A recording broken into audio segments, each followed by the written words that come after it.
ছেলেদের শপিং তো তখনই শেষ হয় যখন মানিব্যাগ বলে ভাই আমি তো আর পারছি না।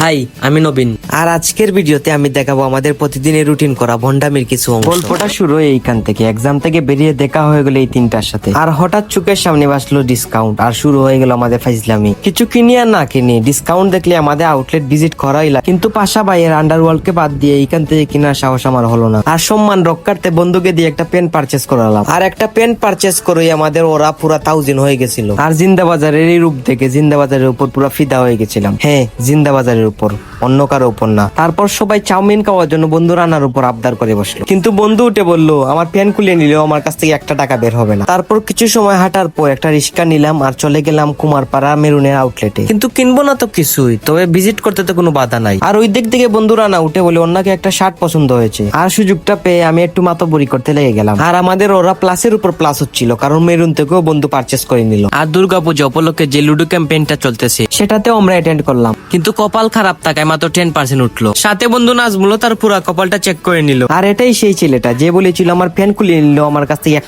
টাকা বের হবে না, আর এখন 2000 টাকা দিয়ে শার্ট কিনতেছে। আর বাতাসে খবর আসলো ইলান পয়েন্টও নাকি ডিসকাউন্ট, আর ডিসকাউন্ট হলে তো আউটলেট ভিজিট করা বাদ দেওয়া যাবে না। আর ইলান পয়েন্ট থেকে বন্ধু সাগর একটা শার্ট চয়েস করে নিল, আর আমাকে জিজ্ঞেস করতেছিল কেমন লাগতেছে। আমি বললাম বন্ধু তোকে ওয়াও আগুন লাগতেছে। আর সবকিছুর পরও অপূর্ণ লাগতেছিল, কি যেন একটা রয়ে গেছে। আর তারপর মনে হলো স্প্লেডে তো যাওয়া হয় নাই, আর আমরা একদল তরুণ যুবক ছুটে গেলাম স্প্লেডের দিকে। তবে কোনো কিছু কিনা উদ্দেশ্য নিয়ে তো যাই নাই, সেজন্য শুধু ঘোরাঘুরি করছিলাম। তবে ফান ফ্যাক্ট হলো ঘোরাঘুরির মধ্যে উইন্টারের একটা ডেনিম জ্যাকেট আমার ভালো লেগে যায়, তবে ওইটা আমার বড় হচ্ছিল, সেজন্য ভাই আমার জন্য এম সাইজের জ্যাকেটটা ম্যানেজ করে নিয়ে আসলেন। আর এম সাইজটা আমার পুরো পারফেক্ট হচ্ছিল। আর বেসিক্যালি আপনি যেদিন কোনো কিছু কিনা উদ্দেশ্য নিয়ে বাসা থেকে বের হবেন দেখবেন কোনো কিছু পছন্দ আসতেছে না, আর যেদিন আপনার কোনো কিছু কিনা উদ্দেশ্যই থাকবে না দেখবেন সেদিন সবকিছুই আপনার ভালো লাগতেছে। সাথে বন্ধুরা না আর সাগরও স্প্লেডের 2টা টি শার্ট নিয়ে নিল। আর দেখা হয়ে গেল গোলাপগঞ্জে স্নিকার বিশেষজ্ঞ দীপদার সাথে, আর কিস্তি তুলে স্নিকার কেনা সম্পর্কে একটু আলোচনা করলাম। তারপর বিলটা দিয়ে ছেলেগুলোকে শুকে থাকার কিছু ট্রিক্স দিয়ে চলে আসলাম। আচ্ছা শুকে থাকবা।